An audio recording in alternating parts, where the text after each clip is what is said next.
Hi, Jeff Shore, author of Be Bold and Win the Sale. I thought what we would do here is spend a few sessions to talk about the elements of practice. You know, one of the things that I've been learning more and more about practice is that oftentimes we're doing it wrong.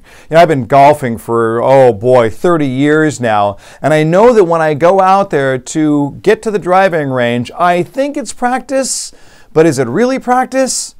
It must not be, and I'll tell you why, because I'm really no better now than when I started golfing 30 years ago. Now, that analogy came to me when I was recently reading a book by Jeff Colvin called Talent is Overrated, a book I highly recommend.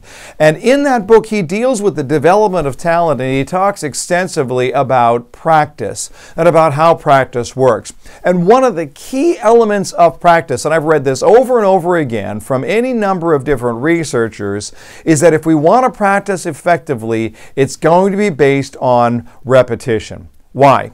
Because repetition is about training the brain. You see, when I'm practicing something, whether it's piano or golf or sales, I'm not practicing how I necessarily am going to say things or where I'm going to place my hands. No, I'm training my brain. I've got to get my brain right because my brain will instruct everything else. So we practice through repetition to train the brain. It's one of the reasons why one of the worst things that you can ever do is practice something one time. To me, that's like eating one bite of a jalapeno and making a lifelong decision as to whether you're ever going to do it again.